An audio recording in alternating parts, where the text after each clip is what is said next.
With one company after another announcing their success in producing effective vaccines, the fight against coronavirus has reached a crucial stage. However, rich countries representing only 14% of the global population have managed to purchase 80% of all Pfizer vaccines that the company will be able to produce by the end of the next year. So where does that leave us? This is just one of the challenges India is set to face in the coming months. I'm Suraksha. In this week's Coping with Coronavirus, we will tell you about 5 areas that India needs to focus on for a successful administration of the vaccines on its population.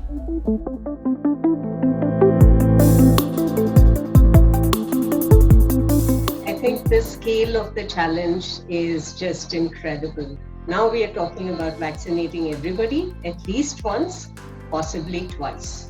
And that is going to be very difficult in a country where the only adult immunization we do is in the private sector or is for pregnant women. That's Gagandeep Kang, Vice Chair at Coalition for Epidemic Preparedness Innovations or CEPI.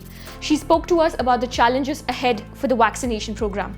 India's experience in nationwide immunization mainly comes from polio, but only less than 10% of the population is immunized during the polio drive. At present, India's routine immunization program also covers many diseases in children like diphtheria, measles and rubella. As part of this routine immunization program, the country approximately uses 300 million vials and syringes a year. In the next few months, India will have to prepare and stock these vials and syringes. According to reports, India has already begun stockpiling the syringes. If you look at the population of India, it's about 1.2, 1.3 billion. If we are trying to aim at about 65-70% vaccination for COVID, that means around 900 million people have to be vaccinated. In case the vaccine has to be injected twice, that means 1.8 billion injections are required to be given. So 1.8 billion versus 300 million in a year's time is a huge increase. This is a huge challenge for the government. The increase in syringes should not come at the cost of immunizing children for other diseases. We would also need large storage spaces for storing these syringes. According to Rajiv Nath, in an area of 40,000 square feet, around 10 million syringes can be stored. For 1 billion syringes, we would need around 400,000 square feet of area. That's a little bit less than Vidhan Sauda's floor area. This does not include the space required for cold chain equipment for vaccines and other allied products like disinfectants, alcohol swabs, gloves and disposable equipment. If we somehow manage to get the Pfizer vaccine, which is starting to look highly unlikely, we would have to arrange for ultra-cold storage facilities. India does not have the capability to store the vaccine at minus 70 degrees Celsius at large scale. The massive investment and coordination required for this vaccine has made it an attractive option only for the rich countries which can afford to build or already have the existing infrastructure. The next challenge in front of the government is to prioritize who is going to get the vaccine first. While the reports indicate the priority group has already been identified, the nitty-gritties are yet to be figured out. So I think the thing we need to remember is that ultimately everybody is going to get the vaccine if they want to get it, right?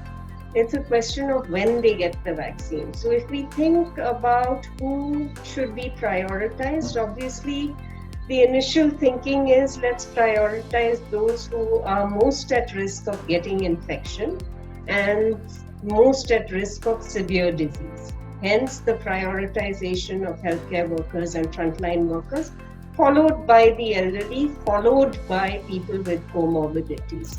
But in India, identifying these groups can become a little tricky. A large section of Indian population does not have birth certificates. In an attempt to get the vaccine, a black market for fraudulent certificates indicating age and comorbidities may come up. This is a real possibility. The government needs to have a clear plan to address these concerns.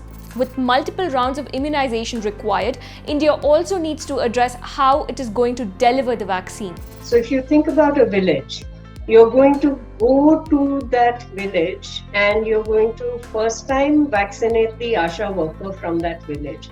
Then the next time you go, you will vaccinate the elderly people. Then you'll go again, you'll vaccinate the people with comorbidities. Then you'll go for the school teachers and school children. Then you'll go for everybody else. How many times will you go to the village?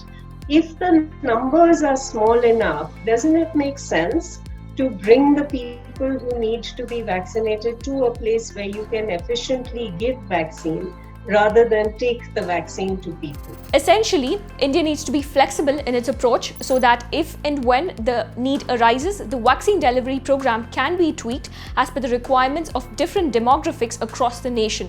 For this program to succeed, we need to train our primary healthcare providers who will be the point of contact for the people.